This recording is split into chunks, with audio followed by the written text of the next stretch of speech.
It is cold and flu season coming up right around the corner.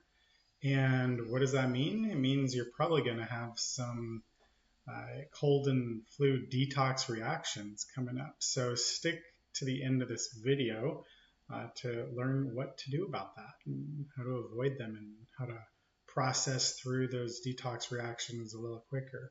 So I am just going to throw out there that you do not need to get sick. And what does it come down to? So I have this document. I just updated it, made it when COVID first started, but literally just updated it here in 2024. And,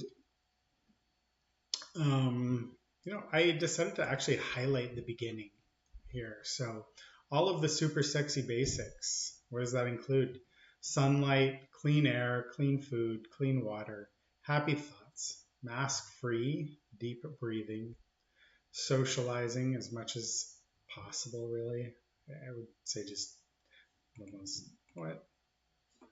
take safely out of there.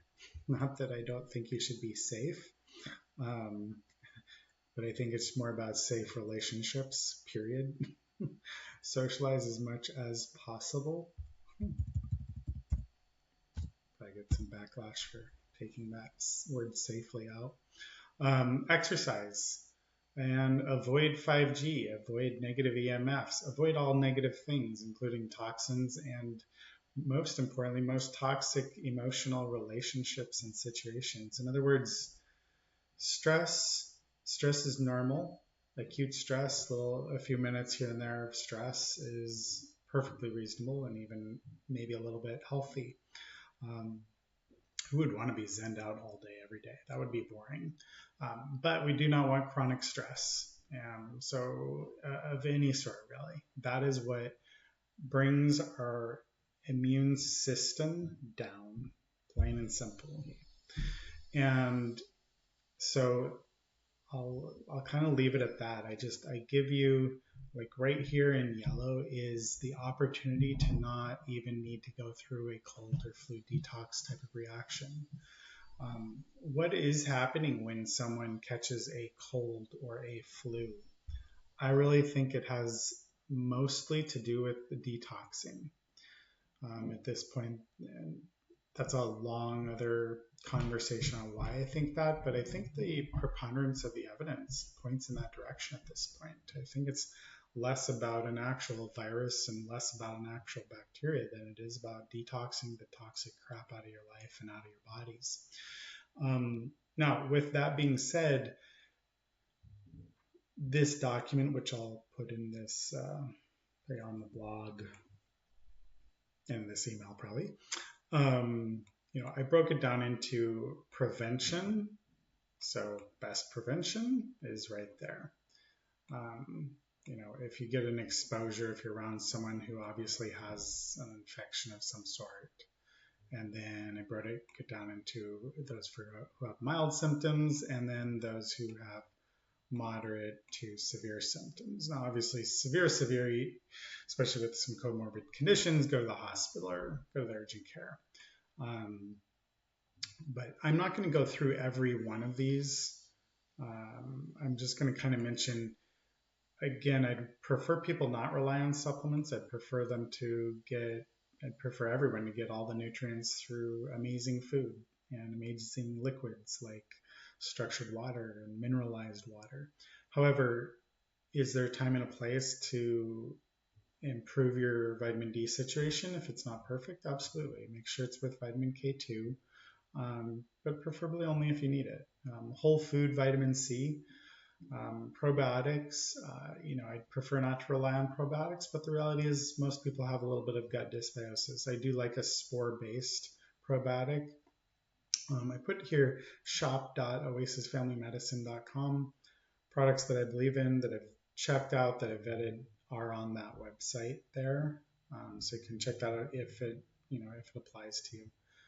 Quercetin, there's so much research behind quercetin and how it helps with the detox reaction and inflammation and immune system balancing.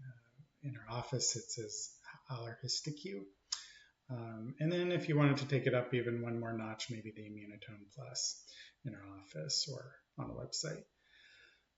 I also will mention nasal sprays. I'm kind of a huge fan of nasal and throat rinses, just because it's more of like a little bath, and we're exposed to so many, toxins that in the air they get breathed into the nose and they stick to the side. And so whether that's a true allergen, too much pollen in the air, but also just all the toxic crap, right? Go to a gas station, like breathe in that fresh air, right? Some of it, not all of it, but some of it gets trapped on the side of our nasal passageways and in our sinuses. And so to bathe that off in a gentle manner can be really useful.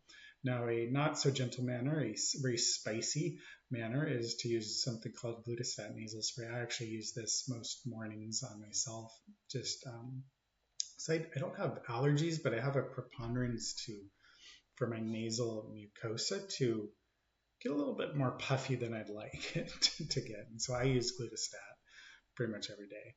Now, an exposure, I wrote down here, I'm going to go to more like if someone has mild symptoms. Okay. I do recommend IVs. I mean, there's a time and a place for IVs, and kind of the granddaddy or grandmother of them all is EBU, so you can call up the office and hopefully get in right away.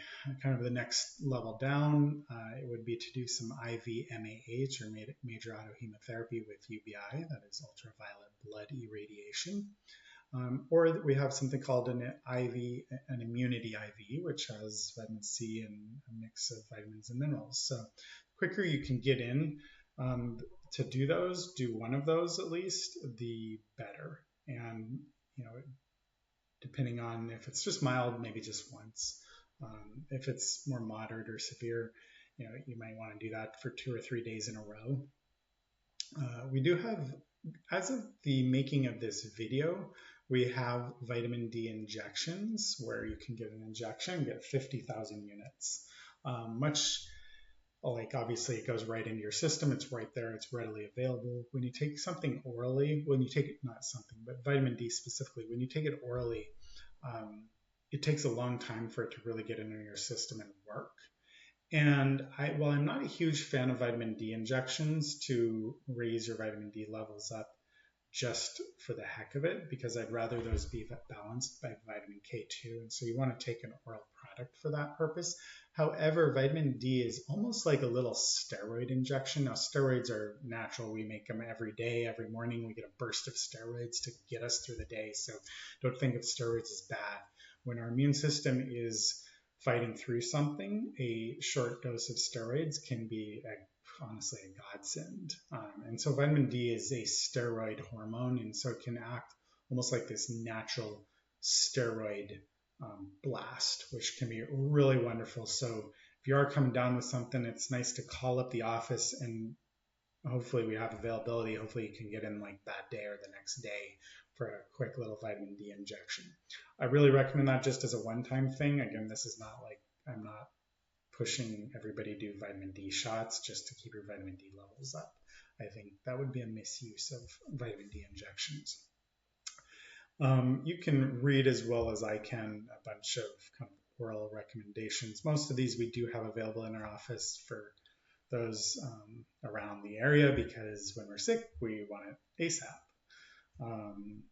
What else will I say? Yeah, so there's definitely some evidence when someone's sick, especially with so-called COVID, but I would say even like another type of strong flu symptoms. If someone has a predisposition towards having hypercoagulable blood or thick blood, then there's definitely a lot of evidence that suggests that taking aspirin, like a baby aspirin a day with food for a time period, maybe 3 to 4 weeks, probably 4 weeks, and or something like proteolytic enzymes or Fibrenza is what we have in our office, but there are other good brands out there as well, including on shop.overseasfamilymedicine.com. And you want to take those on an empty stomach, so aspirin with food, proteolytic enzymes on an empty stomach, so that it brings down that inflammation and makes the blood not sticky. That way you don't run into kind of downstream effects from COVID or cold or flu situations. Paxlovid, I will say, I've been impressed with, in those who have had COVID diagnoses, prescribing Paxlovid for those at high risk has seemingly definitely does something in a good manner. So I am a proponent of that. It's a short-term 5-day medication. Yeah. Now, moderate and severe. Again, I mentioned, if you're really that severe, go to the urgent care emergency room. These IVs, you might want to do these for 2 or 3 days in a row, depending. Vitamin D injection. This is where I would say come in once, but if it's really, still giving you trouble, like even the next day, 1 or 2 days later, you can do a second injection. I would not do a third injection, but you could do up to 2 injections over the course of 2 or 3 days, potentially. A second injection could be a week later if you're totally not recovering, but it can be just like the very next day. And yeah, again, you can read all of this. Ivermectin, I think really works because it brings down the inflammation. That's what it does. It decreases that cytokine storm. It's not so much that it's an anti-parasitic agent or antibacterial or antiviral anything. It's more, it looks like it's more to do with it's an anti-inflammatory, which is kind of what these both do, aspirin and proteolytic enzymes, interestingly. So that's my little cheat sheet that should be attached to this email, and I'll put it in the blog. Feel free to spread it and share it as you see fit. Okay. Hope this serves you well in this coming fall and winter season full of detoxification. All right. Take care. Bye-bye.